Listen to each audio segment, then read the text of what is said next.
Hola, muy buenas. Como siempre es un gusto saludarle y darle la bienvenida a Webinar Más, organizado por el Hospital Clínica Bíblica. Nuestro objetivo siempre es llevarle información de primera mano con nuestros especialistas para que usted pueda, ¿verdad?, complementar todavía más su conocimiento y se nos quite un poquito esa maña, ¿verdad?, de estar metiéndonos a Google y más bien asustándonos más de las cosas que nos pasan, ¿verdad? Para eso, hoy tenemos al doctor José Francisco Díaz con nosotros, que le agradecemos un montón por su tiempito. Él es especialista en reumatología y hoy vamos a hablar de cómo hacer para no perder esa masa muscular tan importante, sobre todo después de los 50, pero el doctor les va a ahondar, ¿verdad?, un poquito más en el tema y los detalles más importantes sobre la sarcopenia. Entonces, doctor, le damos la más cordial bienvenida. Muchísimas gracias por acompañarnos. Bueno, buenos días. Muchísimas gracias por la invitación. Muchísimas gracias a los asistentes por acompañarnos en este webinar. Esperamos les ayude a entender un poco lo que es este padecimiento, que es la sarcopenia, que es lo que vamos a hablar. Bien.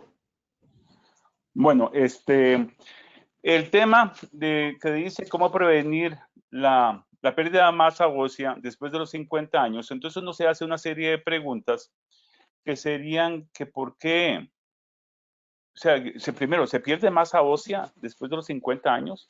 ¿Por qué sucede esta pérdida de masa ósea? ¿No es algo que tiene que ver con la edad simplemente? ¿Y no será algo simplemente relacionado con el envejecimiento? Entonces eso, llegamos a lo que sería el envejecimiento. El envejecimiento realmente tiene una serie de ventajas. Aquí hay un pequeño problema. Espera. Ok. No.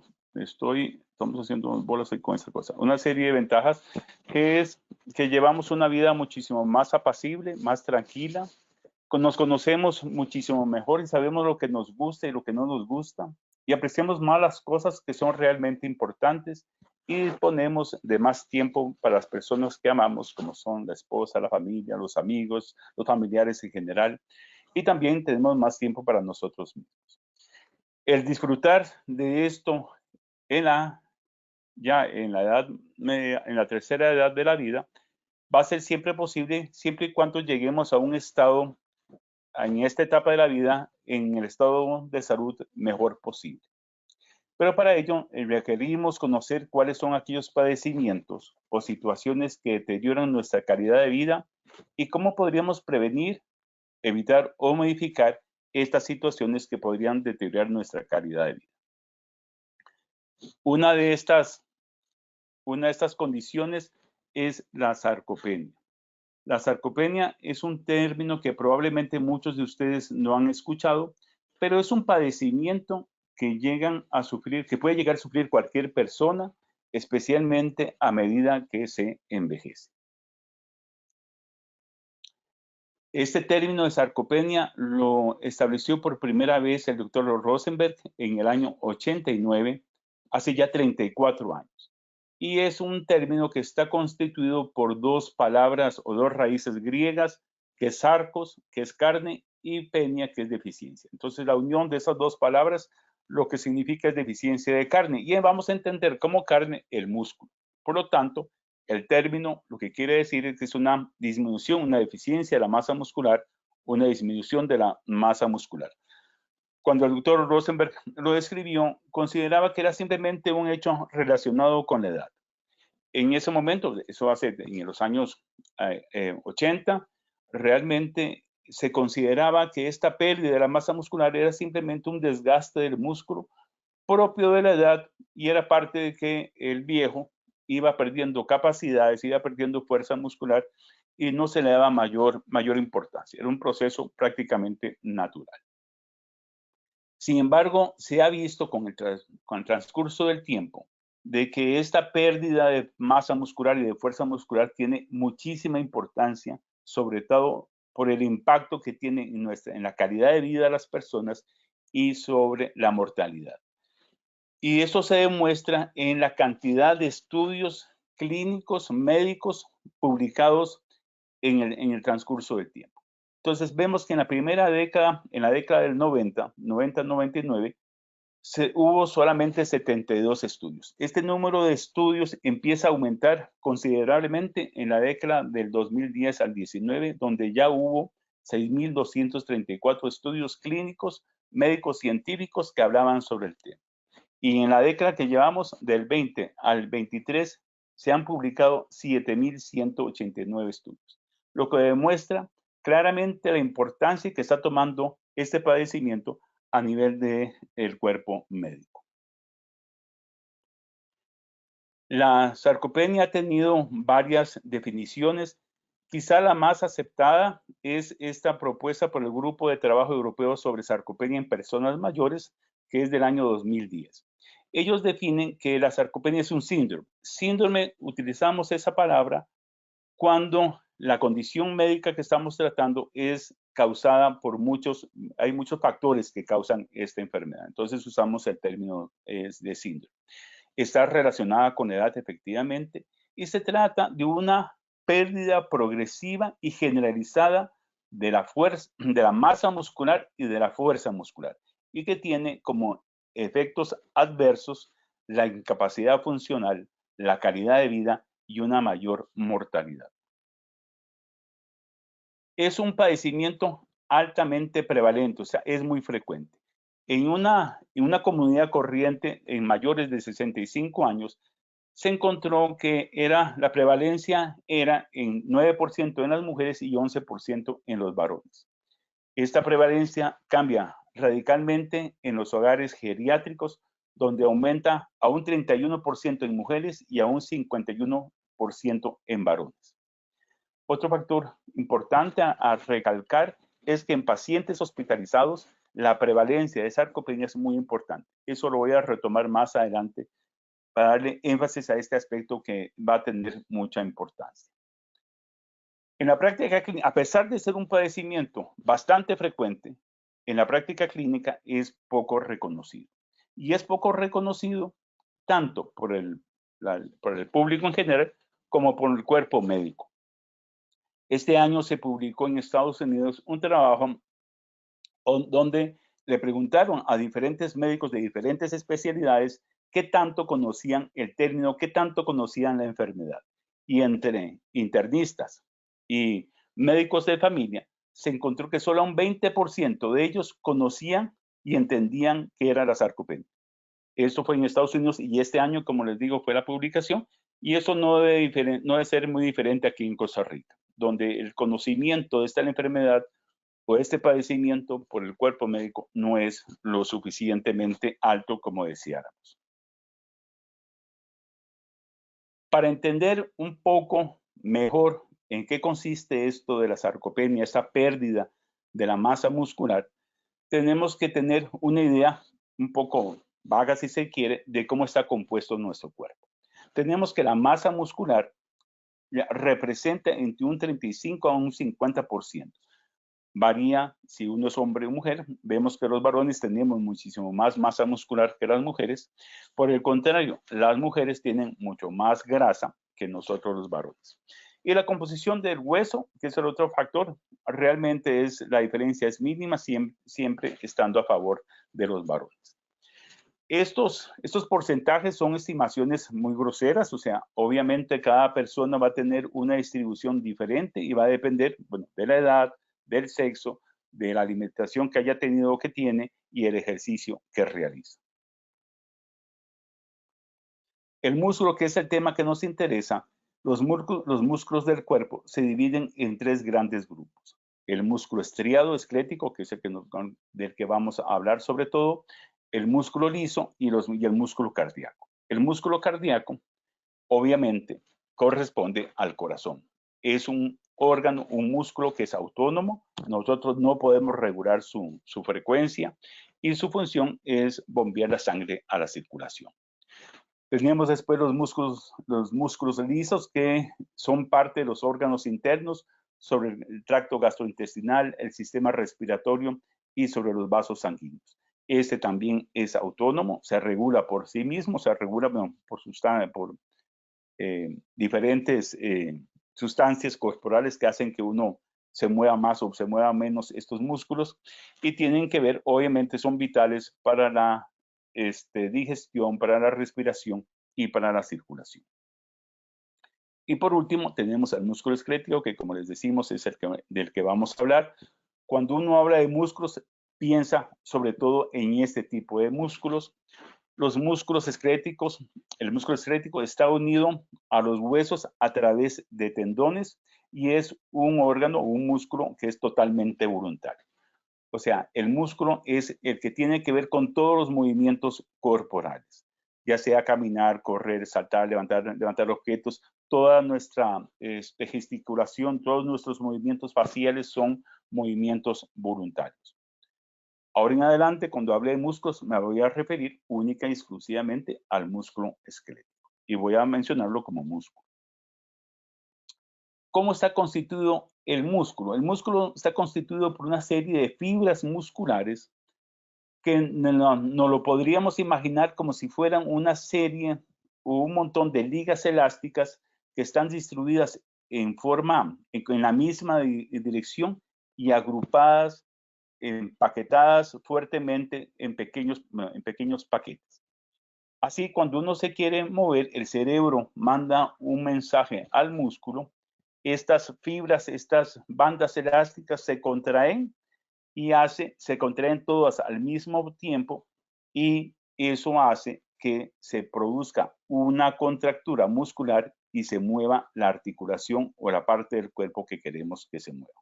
Como dijimos, el músculo termina en tendones y esos tendones se pegan al hueso y eso hace que se movilice la articulación. Como ya dijimos, el 40% de nuestro cuerpo está constituido, es músculo. Y la acción del músculo obviamente es el movimiento, pero también participa claramente en la postura, da soporte en la caja torácica y en el abdomen para proteger los órganos internos, regula la temperatura y también es un centro de almacenamiento de energía. La energía, la glucosa, se convierte en glucógeno y se guarda en el músculo. Todas estas actividades del músculo requieren energía, consumen calorías. Y como se imagina, o sea, si es el 40% del cuerpo, es un órgano que consume grandes cantidades de calorías. Eso tiene importancia para lo que vamos a ver más adelante. Ahora el músculo está constituido, estas fibras musculares están constituidas básicamente de proteínas. Estas proteínas se encuentran en continuo recambio. Hay una producción, un anabolismo, o sea, hay producción de proteínas musculares y a su vez hay destrucción de las proteínas musculares. Este intercambio, producción y destrucción se produce en forma simultánea y es constante. Se considera que se produce durante todo el día, lo cual también va a tener importancia cuando hablemos un poco de la dieta. Así, este balance que existe entre construcción y destrucción es importante, ya que si la construcción supera la destrucción, entonces vamos a encontrarnos en un balance positivo. Eso significa que se van a producir más proteínas musculares que van a ser incorporadas a la masa muscular y da como resultado un crecimiento del músculo, lo que llamamos una hipertrofia del músculo. Aquí, para que esto suceda, es muy importante la participación de la hormona masculina, la testosterona. Esta hormona es la que interviene directamente en este crecimiento excesivo del músculo. Por eso, ustedes ven que los físico-culturistas, ya sea varones o mujeres, el desarrollo que tiene un varón es muy diferente al que va a tener una mujer.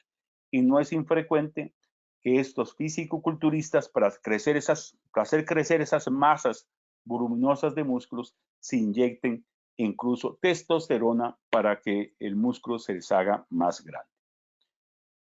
Por el contrario, cuando la destrucción muscular, cuando la destrucción de las proteínas musculares supera la construcción, entonces entramos en un balance negativo. El músculo, las fibras musculares se reducen, la masa muscular se reduce y entramos a una condición que se llama atrofia muscular. Cuando la producción y la destrucción son iguales, se da un balance proteico muscular neutral y la masa muscular se mantiene constante. Para un adulto sano, se requiere para ello que la ingesta de proteínas sea al menos de 0.8 gramos por kilo de peso. O sea, se requiere un aporte de proteínas durante todo el día y que haya actividad física. Si hacemos eso, prácticamente nuestros músculos no van a perder masa muscular.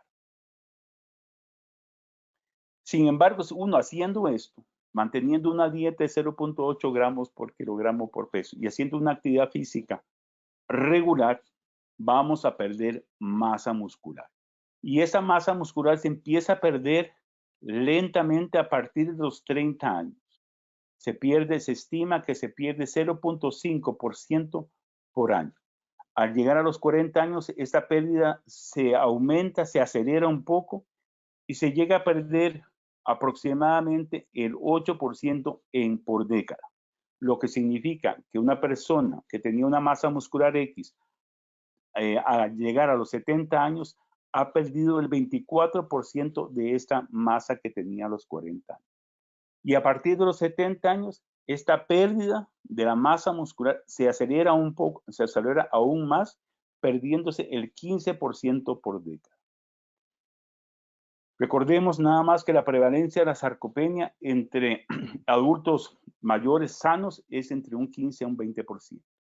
Y esta prevalencia es muchísimo mayor en personas con enfermedades crónicas, con enfermedades persistentes, como pueden ser los cardiópatas, los diabéticos, las personas con enfermedades pulmonares. ¿Y cuáles son las causas de esta pérdida? Entonces vamos a tener factores personales, hábitos de estilos de vida, factores hormonales y condiciones médicas crónicas. Entre los factores personales vamos a tener el factor genético, obviamente lo que nos heredan nuestros padres de cómo va a ser nuestra masa muscular. O sea, hay familias que las personas tienen masa muscular, son mucho más musculosos que otros que son más, constitucionalmente el biotipo es más delgado. Este es un factor que es hereditario y no podemos hacer mayor cosa para cambiar. Vamos a tener el género, como ya mencionamos, es diferente si uno es varón o si es mujer. También un factor interesante descrito es que aquellas personas que nacieron con un peso bajo van a ser más propensas a desarrollar sarcopenia en la edad adulta, o sea, cuando envejece. La alimentación y el ejercicio que uno haya realizado durante la niñez y la juventud es importante para haber desarrollado buena masa muscular. Y por último, la edad es el factor más importante. Con la edad tenemos, en la medida que vamos envejeciendo, la composición corporal que mencionábamos anteriormente empieza a cambiar. La masa muscular, como vimos, empieza a disminuir y la cantidad de grasa corporal empieza a aumentar. Y eso independientemente del peso. O sea, no necesariamente porque uno engorde es que va a tener más grasa. Es simplemente por el hecho del envejecimiento que nuestros músculos empiezan a tener más grasa que músculo propiamente dicho. Por ejemplo, en esta fotografía donde tenemos padre e hijo que supuestamente tendrían más o menos el mismo peso, el padre va a tener más grasa corporal que su hijo y este obviamente va a tener más masa muscular. Entonces tenemos que con la edad va a haber una disminución de la masa muscular y eso para entenderlo tenemos que imaginarnos que estas fibras musculares que mencionábamos, que estas ligas elásticas que mencionábamos empiezan a hacerse más delgadas y más pequeñas. Y no solamente eso, sino que el número de estas ligas, de estas fibras, empieza a reducirse. Y obviamente como consecuencia de esta pérdida de la masa muscular, se empieza a perder fuerza muscular. La fuerza empieza a disminuir. La pérdida de la fuerza muscular ocurre generalmente un poco antes de que empiece a disminuir la masa muscular. Así es que nosotros empezamos a notar a cierta edad que ya nos cuesta un poco más levantarnos de una silla. Si la silla es más baja, pues vamos a tener mayor dificultad. Nos cuesta subir gradas, sobre todo si son más altas. Empezamos a notar que empezamos a caminar más lentamente. Nuestra marcha se enlentece. Y conforme esto va avanzando, en los estadios más severos, la marcha se hace inestable y la persona empieza a tener temor de caminar, temor de caerse, porque se siente que las piernas no lo sostienen. ¿Y qué es lo que ocurre con este cambio de la composición corporal? Resulta que esta grasa empieza a infiltrar el músculo. Aquí vemos una resonancia magnética de un muslo de una persona de 25 años. Lo que vemos en el puro centro como una manchita blanca, ese es el hueso. Lo alrededor está un tono gris oscuro, ese es el músculo y lo blanco es la grasa. Vemos en comparación el muslo de una persona de 63 años, donde vemos que la cantidad de grasa alrededor del músculo ha aumentado considerablemente. Pero no solamente alrededor del músculo, sino también entre el músculo. Se ven una serie de líneas blancas que cruzan, que se meten entre el músculo, y esto es este infiltrado que va ocurriendo con la edad. A eso se le dice médicamente una mio, que es músculo, y esteatosis, que es grasa. Eso es más o menos un término que generalmente todos ustedes conocen, es el hígado graso. Este es un músculo graso. El hígado graso se llama hepatoesteatosis. Hepato, hígado y esteatosis la grasa. Y aquí es una mioesteatosis. Mencionaba que este infiltrado, el graso que va ocurriendo en el hueso, ocurre con la edad independientemente si uno es obeso o no. Claro, si uno es obeso, si está con sobrepeso, este infiltrado es aún mayor. El otro aspecto que tiene que ver la edad es entre el balance proteico, este balance neutral que mencionábamos entre construcción y destrucción. Resulta que con la edad no existe mayor destrucción de las proteínas musculares. En algún momento se creyó y se consideraba que uno, conforme envejecía, los músculos se le debilitaban porque se destruían más los músculos, pero eso no es así. Realmente el problema está en la producción de las proteínas musculares. No tanto en la destrucción, sino en la producción. Lo que decimos que hay un problema en el anabolismo proteico muscular. O sea, el músculo tiene problemas para producir más músculo. El otro factor, los factores que sabemos más importantes para que un músculo crezca son la ingesta de proteínas, una adecuada ingesta de proteínas y los ejercicios de resistencia. Los ejercicios de resistencia, como vamos a ver, es el ejercicio que uno hace contra una resistencia. Eso lo vamos a ver un poquito más adelante. Perdón. Pero resulta que con la edad, el músculo que no produce suficientes masa muscular, suficientes proteínas, tiene una resistencia a esos estímulos. O sea, necesita mayor cantidad de proteínas para poder producir músculo. Y necesita mayor ejercicio de resistencia para poder producir músculo. A eso se le llama una resistencia anabólica relacionada con la edad. Eso es una situación que sucede con la edad. Sin embargo, va a haber factores que pueden empeorar esta situación. Y el primer factor es la actividad física. La inactividad muscular hace que la demanda del músculo sea menor. Un músculo que es poco demandado, entonces empieza a adelgazar, se empieza a ser más débil. Requiere que se le exija para que empiece a mantenerse estable. Si no se le exige, él empieza a adelgazarse. Sabemos que el desuso del músculo favorece a esta infiltración grasa, favorece a la mioesteatosis. El músculo se vuelve más grasoso en la medida que no hagamos actividad física. El otro problema es que estos músculos pequeños, flacuchos, consumen menos energía. Así que la energía, las calorías que uno consume normalmente, que deberían de gastarse en el músculo, que el músculo debería de consumirlas, no las consume porque no está haciendo nada y porque es flaco y pequeñillo. Y esto favorece obviamente a la obesidad y a la diabetes mellitus. Los factores más importantes para el desarrollo de sarcopenia van a ser la inactividad física y el sedentarismo.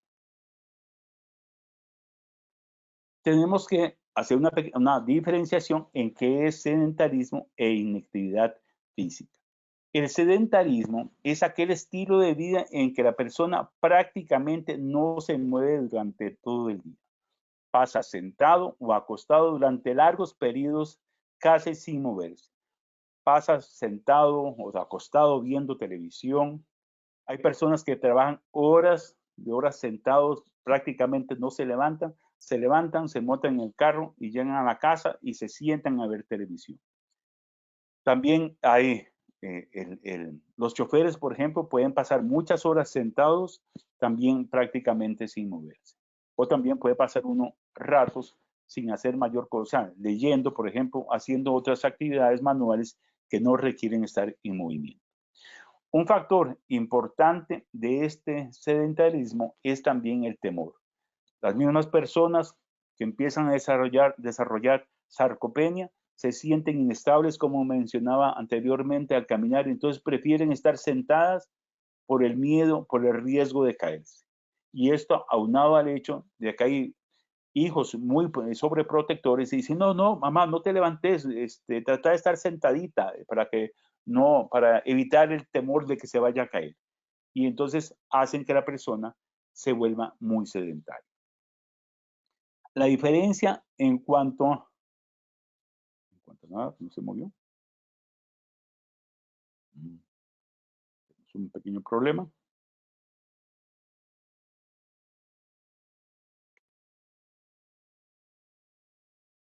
Ya. Opa. El otro es la inactividad física. La inactividad física se entiende por la falta de participación regular en actividades físicas o ejercicios que requieran un esfuerzo físico y gasto de energía. Es no hacer una actividad física planificada y deliberada. No cumplir con las recomendaciones de actividad física saludable. Es no hacer ejercicio regular. Esto es, por ejemplo, una ama de casa que pasa todo el día haciendo cosas, barriendo, limpiando, sacudiendo, cocinando, lavando, qué sé yo. Pasa todo el día activa. Eso es que la persona no es sedentaria, pero no es una persona físicamente activa. Es físicamente activa en este término, que no hace un ejercicio regular como lo recomienda la Organización Mundial de la Salud, que lo vamos a ver más adelante. O sea, hay una diferencia entre ser uno no sedentario y ser inactiva físicamente. Obviamente, esa persona que pasa en actividad es muchísimo mejor que el sedentario, pero eso no quita que debe, a pesar de pasar activa durante todo el día, sí tiene que estar haciendo ejercicio de una intensidad moderada, por lo menos 3 veces a la semana, como ya vamos a ver. El otro aspecto en cuanto a los hábitos de estilo de vida es la dieta. Decíamos que la dieta juega un papel importantísimo en la prevención y en el desarrollo de la sarcopenia. Un adulto sano, joven, para mantener un balance proteico neutral, requiere consumir 0.8 gramos de proteínas, 8 gramos de proteínas por kilo de peso por día. Este consumo, a ser debe hacerse distribuido durante todo el día para que el suministro de proteínas, que como decíamos, la destrucción y construcción es constante durante todo el día, tenga suficiente material para construir músculo. Decía que con el adulto mayor existe esta resistencia anabólica que requiere más proteínas. Entonces, la recomendación que existe para un adulto de 0.8 debe aumentar a 1 a 1.2 gramos por kilogramo por día. Incluso hay autores que recomiendan que sean de 1.5 gramos por kilo por peso. ¿Cuáles son los problemas alimentarios? Hay malos hábitos alimenticios que llevan a la obesidad y ya vimos el problema que tiene que ver la obesidad con la sarcopenia.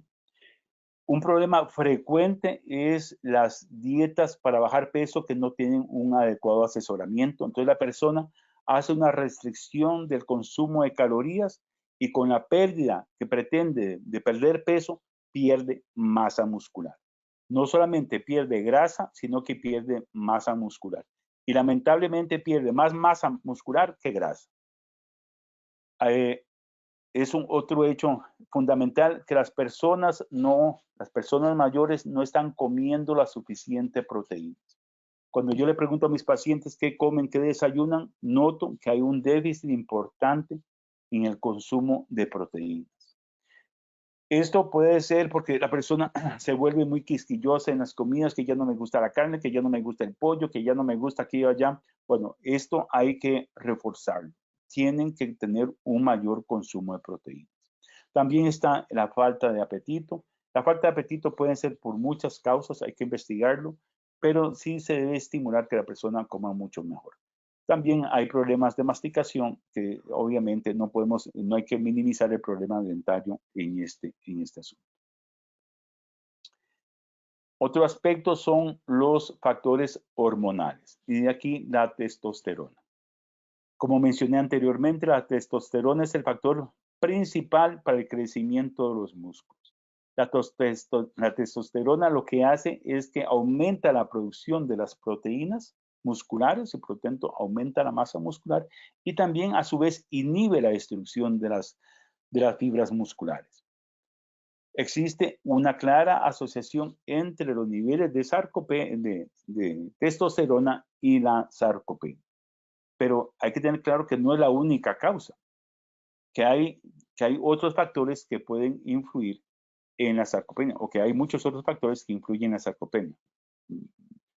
Por ejemplo, en el caso de las mujeres donde la testosterona no tiene nada que ver.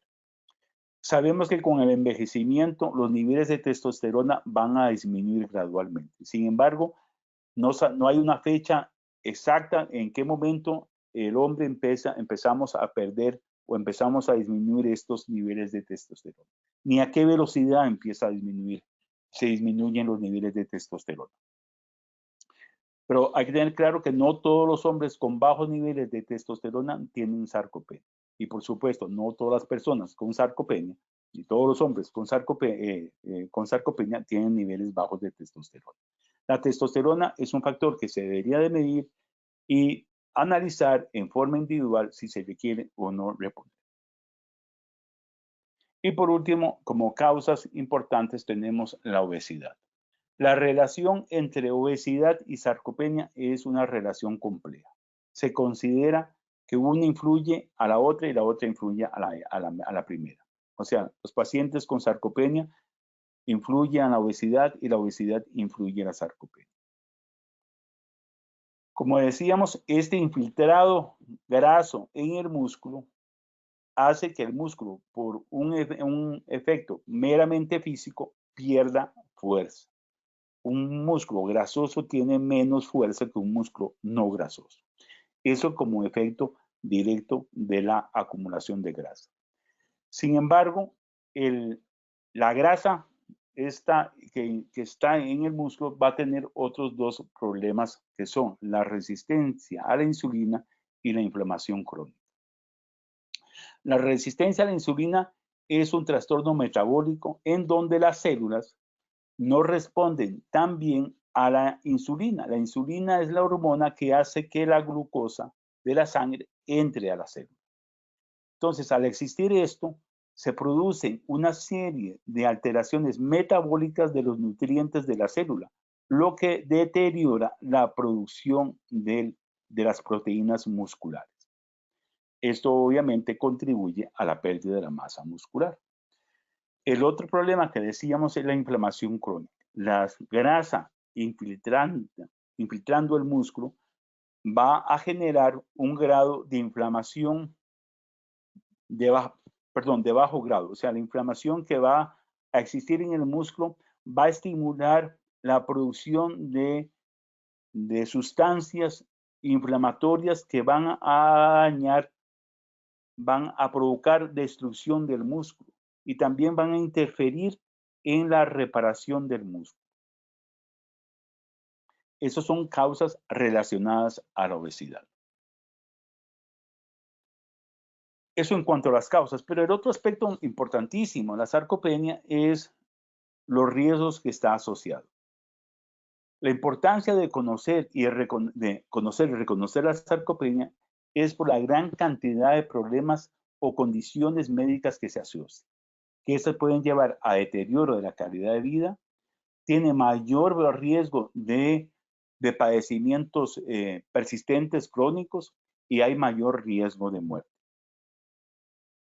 Así tenemos que esta falta de fuerza va reduciendo la capacidad de realizar actividades diarias habituales. La persona va perdiendo dependencia. Va perdiendo independencia, se hace cada vez más dependiente. La debilidad muscular hace que la persona tenga más riesgo de caída. Al tener más riesgo de caída, tiene más riesgo de fracturarse, de tener una fractura de cadera. Y la sarcopenia se asocia estrechamente con la osteoporosis. Los pacientes sarcopénicos generalmente también tienen osteoporosis. Y esta combinación, sarcopenia y osteoporosis, es un factor que aumenta considerablemente el riesgo de fractura. También se ha visto una asociación entre la sarcopenia y trastornos cognitivos. O sea, las personas sarcopénicas tienen más problemas de memorizar, de tener una velocidad de procesamiento mental rápida, y también esta pérdida de dependencia, esta pérdida de independencia hace que la persona empiece a tener problemas de depresión, de sentirse que cada vez hace menos, que cada vez es más útil. Entonces se asocia frecuente también a trastornos depresivos. Como mencionábamos, tiene mayor riesgo de desarrollar obesidad. Poníamos el ejemplo de que este músculo delgado y pequeño va a consumir muchísimo menos energía, va a consumir muchísimo menos calorías. Y estas calorías que, por decirlo así, sobran, se van a convertir en grasa. También los pacientes sarcopénicos tienen mayor riesgo de desarrollar diabetes. En cuanto a problemas respiratorios como enfermedades crónicas, la falta de masa muscular, la falta de fuerza de los músculos respiratorios de la caja torácica hacen que estas personas tengan más problemas para movilizar secreciones, por lo cual también es frecuente que tengan más problemas con problemas respiratorios. Mencionaba el riesgo de hospitalización. Al puro principio decíamos que la población de pacientes hospitalizados es muy alta en cuanto a la sarcopenia. Los pacientes sarcopénicos que tengan alguna enfermedad tienen más riesgo de verse internados por la condición de la sarcopenia de los que no tienen esta condición de debilidad muscular.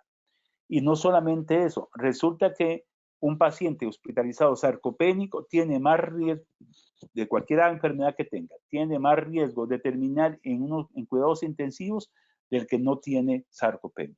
Los pacientes sarcopénicos hospitalizados tienen estancias más prolongadas en el hospital. También los pacientes sarcopénicos tienen más riesgo de infecciones. Aquí pongo el ejemplo, como ya mencionamos, sobre todo respiratorios. Y cualquier condición médica, todos los cánceres, todas las enfermedades crónicas, diabetes, hipertensos, cardiópatas, neumópatas, Hepatópatas, todos los que padecen del hígado, del corazón, del riñón, si son sarcopénicos, tienen más riesgo de morir. Pero sobre todo aquellas personas sarcopénicas que son intervenidas en forma de emergencias, o sea, que son operadas por un evento, por una emergencia, tienen más riesgo de morir. Y sobre todo si son intervenidas con una operación intraabdominal. Entonces así vemos la importancia de conocer de la sarcopenia por este alto riesgo de morbilidades, este alto riesgo de tener otros padecimientos o de empeorar otros padecimientos o de morir. Para ello, entonces, obviamente necesitamos hacer un diagnóstico. Y al diagnóstico lo consideramos teniendo en cuenta prácticamente dos factores, bueno, tres factores. Uno es la masa muscular, la fuerza muscular y su desempeño, la disfunción física. ¿En quiénes vamos a sospechar de sarcopenia? Pues obviamente en personas mayores. Vamos a sospechar en aquellas personas delgadas, pero también en los obesos. También en aquellas personas que al interrogarles vemos que tienen un problema en la alimentación. En las personas que tienen hábitos sedentarios y que no hacen actividad física. Todas las enfermedades crónicas, muy particularmente la osteoporosis, bueno, y también los diabéticos. Podemos tenernos una idea de cuál es su grado de fuerza muscular al preguntarles si tienen dificultad al ponerse de pie de una silla, al subir gradas, si sienten que caminan más lento, si se han caído y por qué se han caído, cuántas veces se han caído, si han tenido debilidad en las manos, si tienen problemas para agarrar cosas. Pero claro, no todos estos problemas, no todas esas debilidades o problemas para hacer estas funciones están relacionadas a sarcopenia. También podría ser que el paciente o la persona tuviera problemas articulares, como podría ser una artrosis, una artritis, y también, obviamente, problemas neurológicos. Para darnos una idea de la fuerza muscular, está la fuerza de presión. Esta fuerza de presión es valorar la capacidad que tiene una persona de agarrar o de apretar un objeto con la mano. Es un indicador de la fuerza de la mano propiamente y del antebrazo. Y para ello contamos con un equipo, con un dispositivo, con un pequeño instrumento que se llama dinamómetro de mano. La persona, como sale en la figura, toma este objeto, hace presión y en la pantallita sale la fuerza ejercida y si esta fuerza ejercida se encuentra en rangos de normalidad según la edad y el sexo de la persona. Esta prueba es una prueba importante porque el tener falta de fuerza en la mano puede ser uno de los primeros signos de sarcopenia y suele indicar que no solamente está afectada la fuerza de la mano del antebrazo, sino que da una idea que muy probablemente también está afectada la fuerza de todo el cuerpo. Y se ha relacionado esta pérdida de la fuerza en la mano con una mayor probabilidad de ir perdiendo de independencia. Si detectamos esto, es un momento oportuno para hacer alguna intervención para mejorar el estado muscular del paciente. Para medir la masa muscular contamos con varios instrumentos. Está la resonancia magnética, la tomografía axial, el TAC, el DEXA, que es el que se utiliza para la osteoporosis, y la bioimpedancia eléctrica. Los dos primeros, la resonancia y el TAC, realmente esos se utilizan solamente en estudios clínicos de investigación, porque son de métodos muy caros, no son fácilmente asequibles y también, al menos el TAC, somete al paciente a un alto grado de irradiación. Entonces, esos no se utilizan en la práctica clínica habitual. En la práctica clínica habitual, lo que utilizamos, si esto se mueve, será que pierdo el control. Deme un segundito porque sí parece como que se pausó su cursor. Vamos a ver, voy.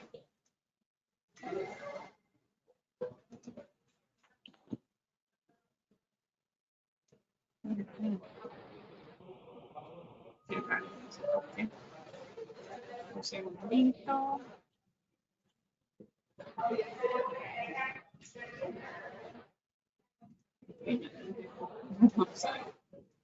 ¿Ya tengo el control? No, voy. Dos segundos, esto no sé por qué se ha parado tanto. Ahora sí, listo. Ok, bueno, el que tenemos en la práctica clínica diaria es la DEXA, la densitometría, pero la densitometría que es para valorar generalmente el estado óseo, para hacer el diagnóstico de osteoporosis, es de cuerpo entero.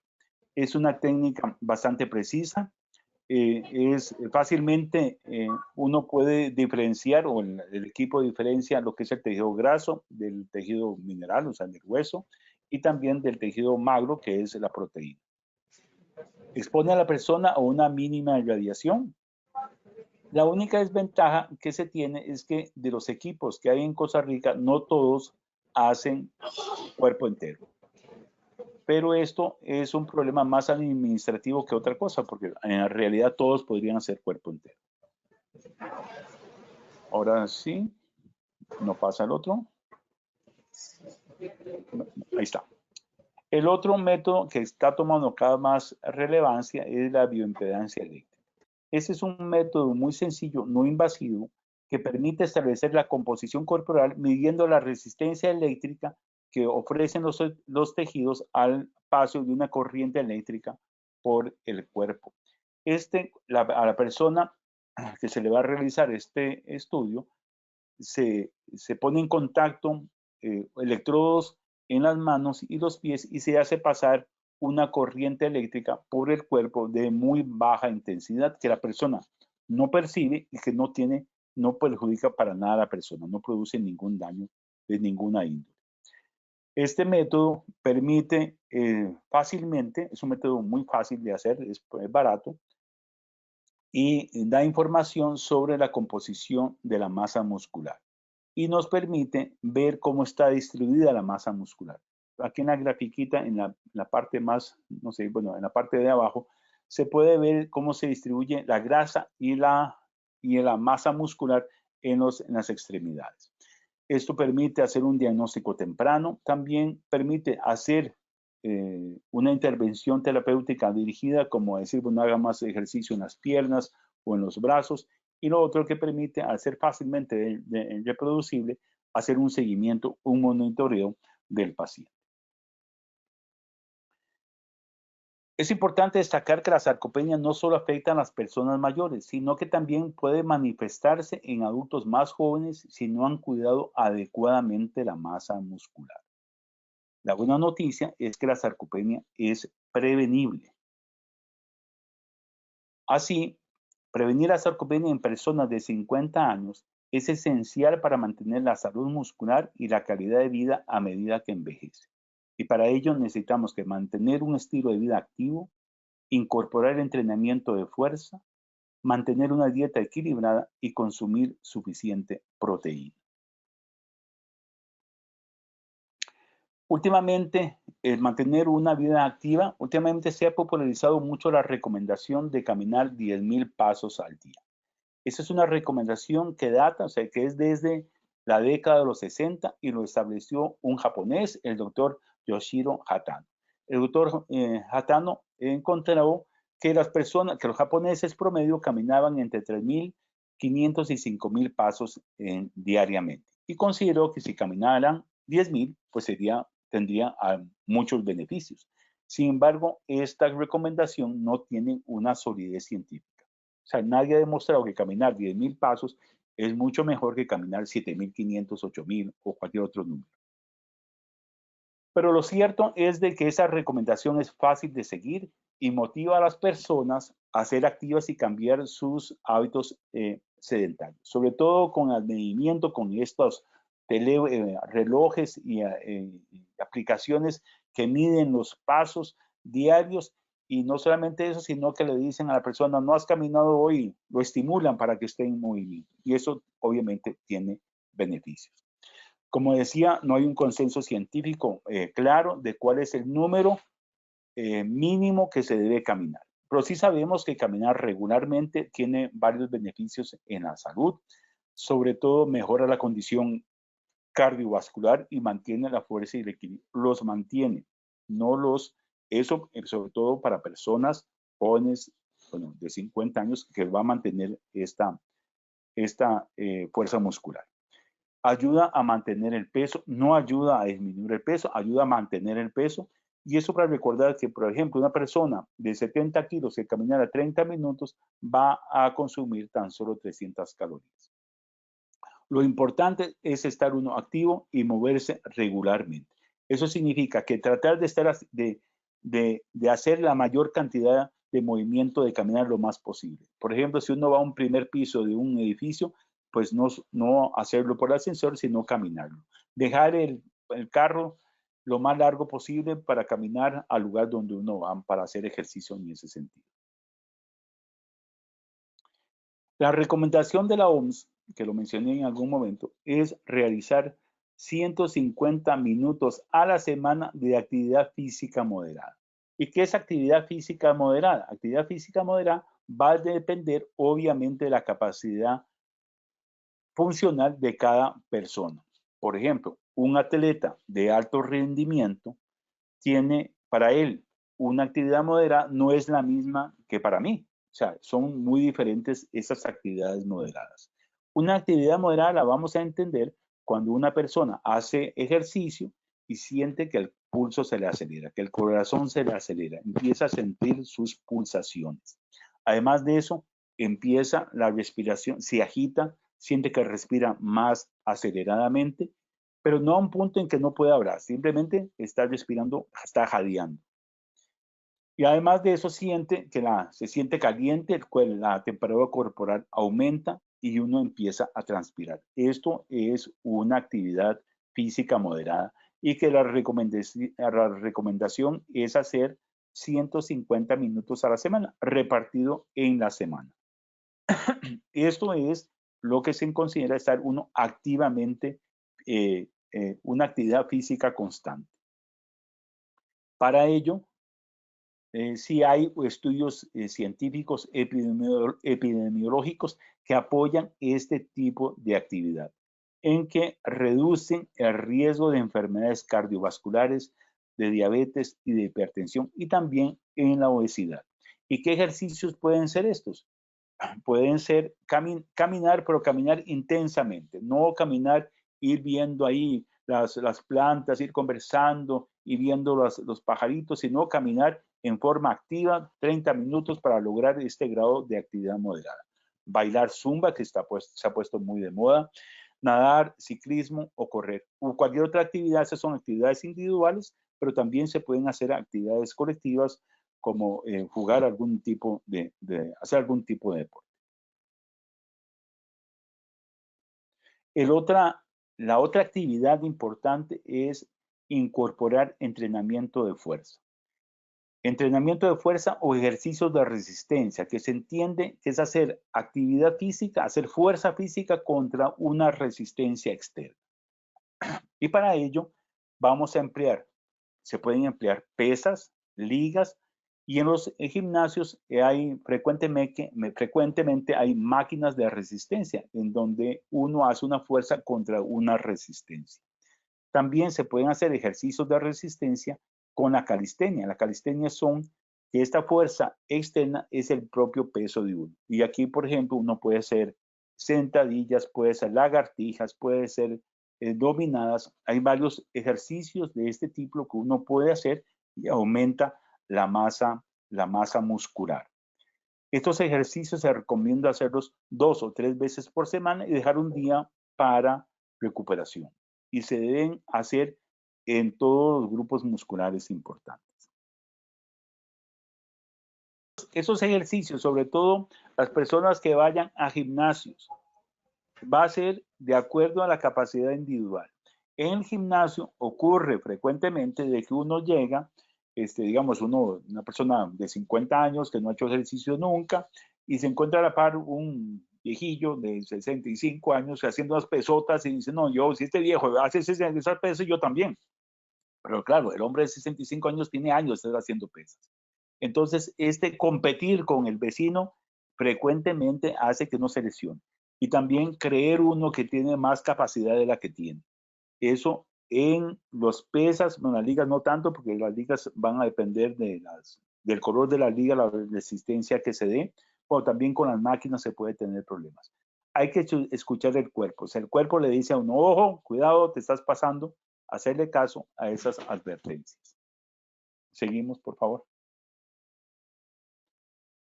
El otro es mantener un adecuado peso corporal. O sea, aquí obviamente ya hemos mencionado los problemas de la obesidad o el sobrepeso.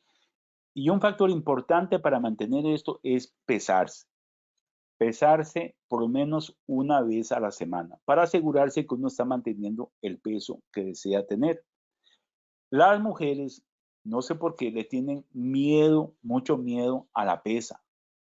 Tratan de, o sea, como que le tienen miedo, como si les fuera a pasar algo. Simplemente se pesan y como dice mi esposa, y no pasa nada. O sea, se pesan y ya. O sea, la cosa es estar pesándose por lo menos una vez a la semana. Yo, obsesivo, me peso todos los días, pero eso no es necesario. Hay que pesarse, por lo menos, hay que pesarse.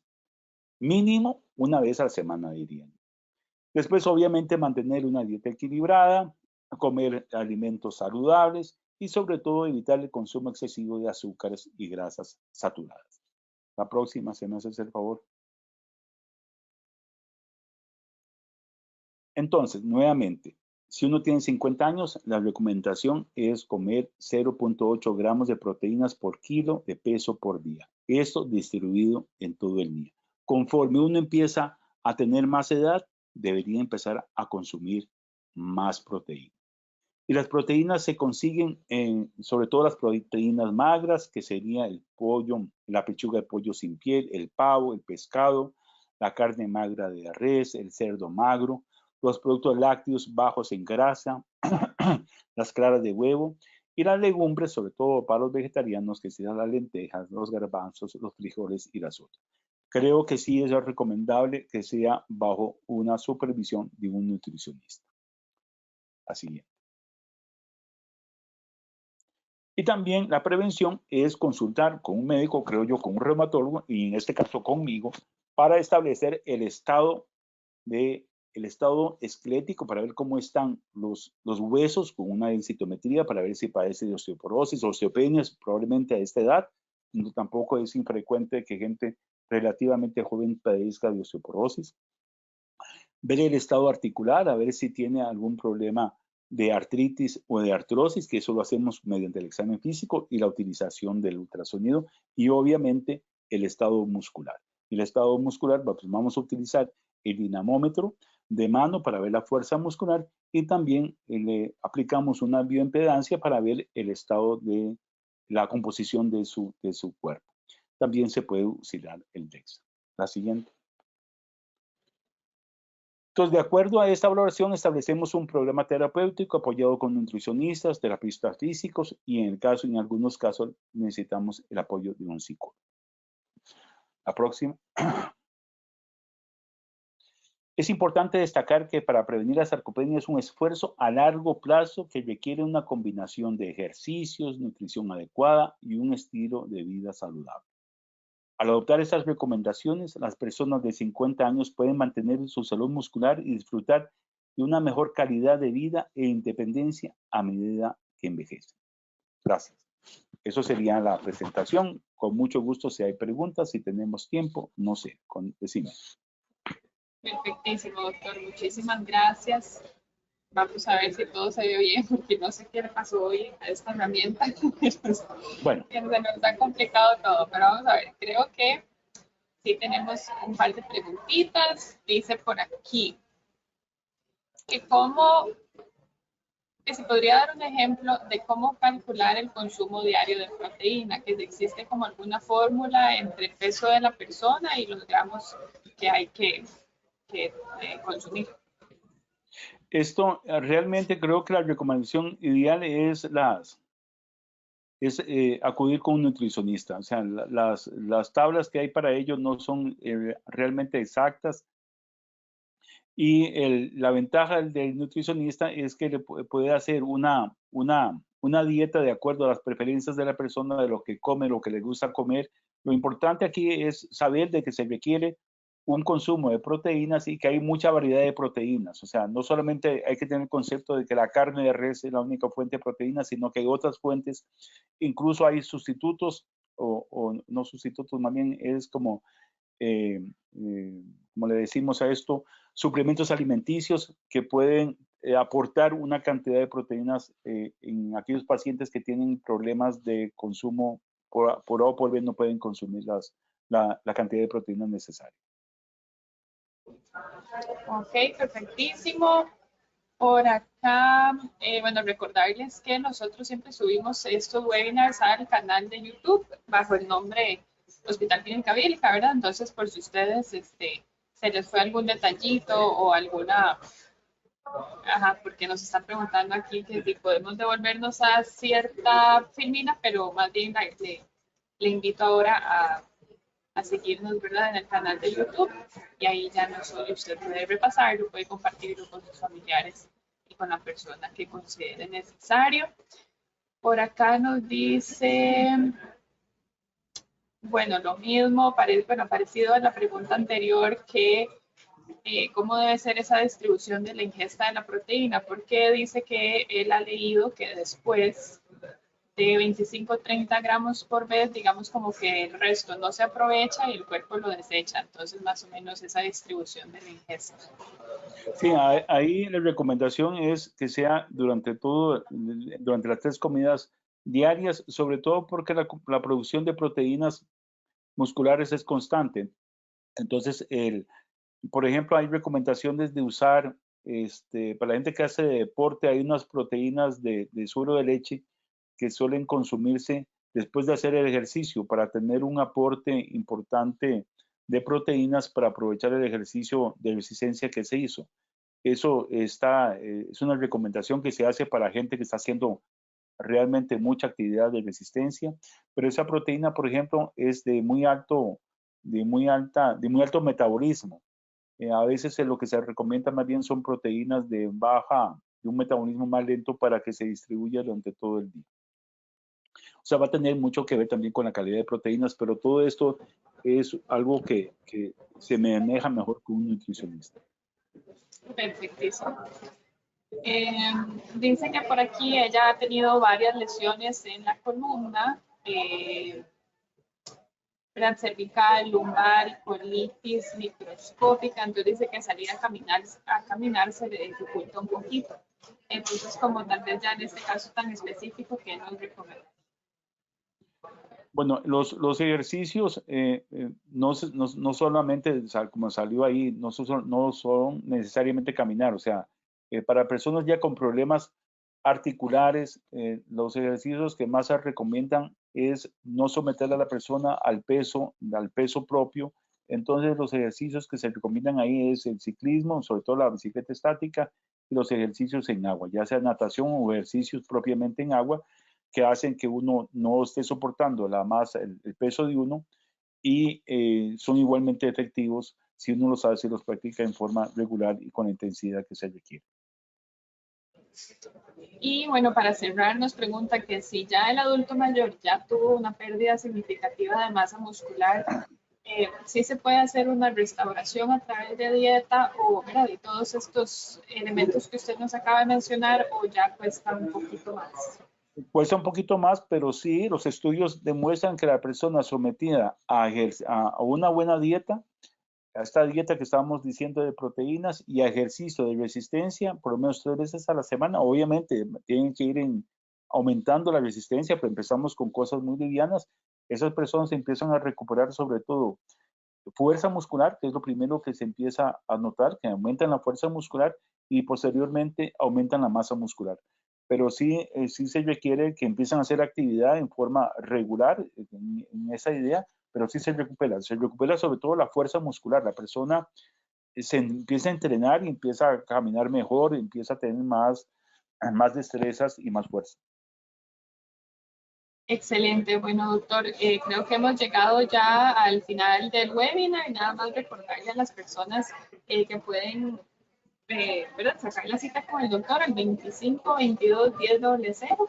Él es el doctor José Francisco Díaz, especialista en reumatología. porque por acá nos están preguntando cómo hacemos para sacar la cita, pero sí sería a través, ¿verdad?, de nuestro call center. Y, doctor, ¿y usted es afiliado a Mi Vida? Sí. También. Sí. Ok, y el doctor es parte del programa de beneficios Mi Vida, donde ustedes también van a poder adquirir un descuento en su consulta y en otros servicios que ustedes necesitan, laboratorio, ¿verdad?, rayos X, ahí lo que el doctor les vaya a indicar.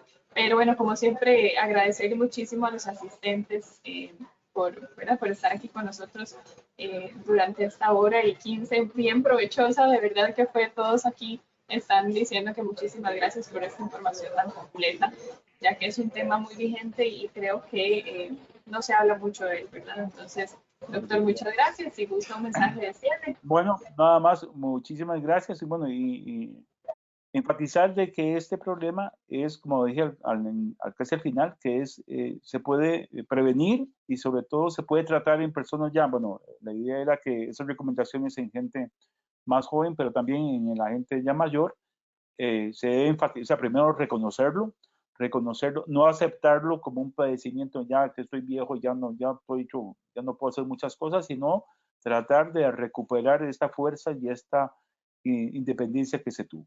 Eso sería, y nuevamente, bueno, agradecerte muchísimo por la invitación, haberme participado en esto, y yo encantado en poder transmitir esta información para la gente. Muchísimas gracias nuevamente y hasta luego entonces. Gracias, doctor. El gusto es nuestro. Y nada más aquí nos dicen dónde poder ver el video. Lo subimos ahorita en un par de horas al canal de YouTube de Hospital Clínica Bíblica. Así nos busca y puede poner, ¿verdad?, masa muscular como una palabra ahí clave, digamos, masa muscular, o pone el doctor José Francisco Díaz y ahí le va a salir el video. Así que muchísimas gracias a todos y feliz tarde. Gracias, doctor. Hasta luego. Gracias. Chao.